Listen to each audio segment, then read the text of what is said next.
할렐루야. 사랑하는 대강의 가족 여러분, 오늘 하루도 하나님의 말씀과 동행하는 삶이 되길 소망합니다. 오늘 함께 나눌 하나님의 말씀은 요한복음 4장 27절에서 30절 말씀입니다. 이때 제자들이 돌아와서 예수께서 여자와 말씀하시는 것을 이상히 여겼으나 무엇을 구하시나이까? 어찌하여 그와 말씀하시나이까? 묻는 자가 없더라. 여자가 물동이를 버려두고 동네로 들어가서 사람들에게 이르되 내가 행한 모든 일을 내게 말한 사람을 와서 보라. 이는 그리스도가 아니냐 하니 그들이 동네에서 나와 예수께로 오더라. 아멘.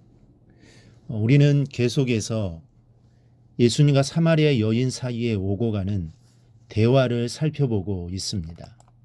그런데 중요한 것은 주님께서 그 당시 소외되고 고통 가운데 있는 사마리아 여인을 먼저 찾아가셨다는 것입니다.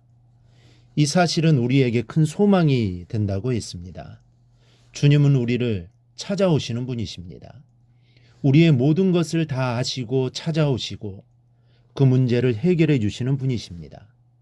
그래서 주님은 이 땅에 오셨고 우리의 구원의 문제를 해결하기 위해 한 걸음 한 걸음 골고다로 다가가고 계신 것입니다. 오늘은 예수님을 우연히 만나 복음의 일꾼으로 변화된 여인의 마음에 초점을 두고 살펴보며 은혜를 나누도록 하겠습니다. 먼저 그녀는 무엇이 더 중요한가를 깨달았습니다. 28절을 보니 여자가 물동이를 버려두고 동네로 들어갔다고 했습니다. 여기에서 버려두고라는 말은 부정 과거 시제인데 그녀가 즉시로 이와 같은 행동을 했음을 말해주고 있습니다. 그녀는 생각하지 않았습니다. 다른 생각할 필요도 없었던 것입니다. 그녀가 우물에 온 것은 물을 깃고자 함이었는데 예수님이 메시아임을 확인하고선 이것을 즉시 포기한 것입니다. 그 마을과 우물은 약 10리거리라고 합니다. 그녀는 무려 4km나 물동이를 이고 왔으나 그것을 버려두고 동네로 뛰어가기 시작했습니다. 뛰어간 이유는 물보다도 메시아를 만난 기쁨을 전하는 것이 더 중요했기 때문입니다. 내가 얻은 이 은혜를, 이 기쁨을 전하지 않으면 견딜 수가 없었던 것입니다. 주님을 따르기 위해서는 무엇인가 버려야 합니다. 어부들은 그물을 버려야 했습니다. 부모와 형제도 떠나야만 했습니다. 사마리아 여인은 물동이를 버리고 복음을 전하러 달려갔습니다. 그러면 우리는 무엇을 버려야 할까요? 더 중요한 것을 위해서 덜 중요한 것을 포기할 줄 아는 지혜와 결단이 있어야 합니다. 현대인들의 삶은 참으로 바쁘고 분주합니다. 그러다 보면 교회에 나와 예배드릴 시간도 없고 기도할 시간도 없고 조용히 나를 돌아보며 반성할 시간도 없습니다. 그러나 하나님과 교제하는 시간보다 더 중요한 것은 이 세상에 없습니다. 바쁜 중에라도 묵상하며 하나님의 말씀을 돌아볼 수 있는 시간을 마련해야 하며 그리스도의 은혜를 되돌아볼 수 있는 시간을 마련해야 할 것입니다. 그래야 우리가 주님이 주시는 참 기쁨 가운데 살아갈 수 있습니다.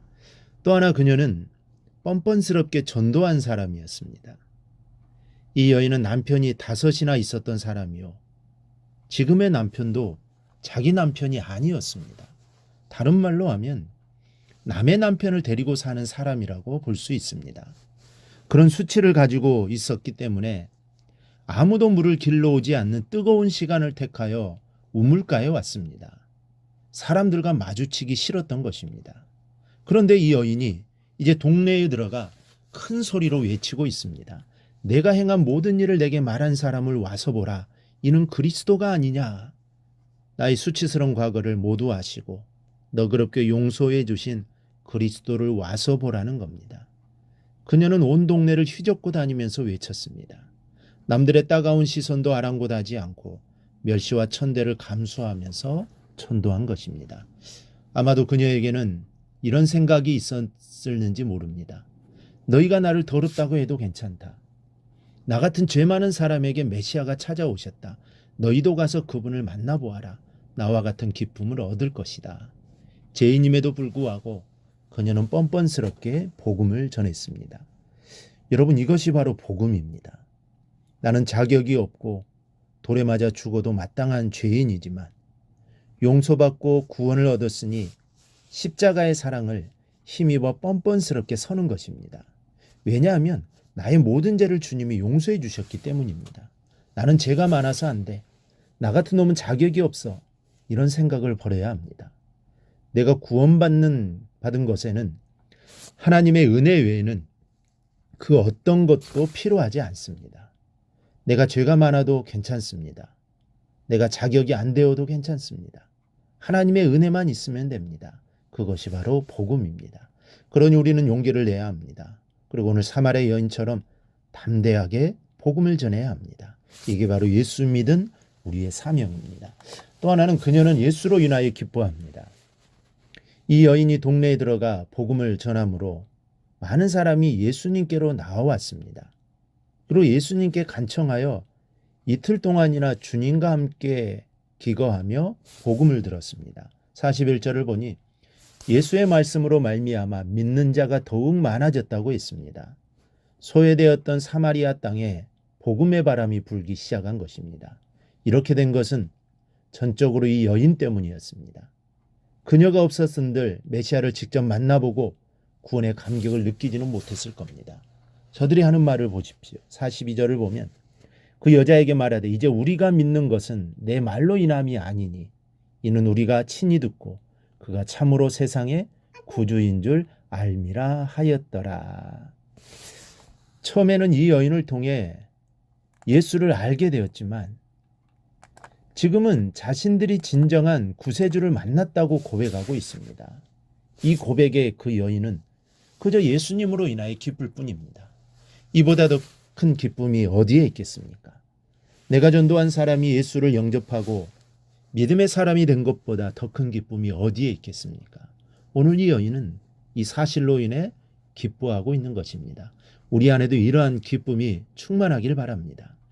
오직 예수님으로 인해 그리고 내가 전한 예수로 인해 믿는 자가 많아짐으로 인해 기뻐할 수 있는 성도들이 되기를 바랍니다. 그리고 이 기쁨으로 오늘 하루도 승리하기를 주님의 이름으로 축원합니다.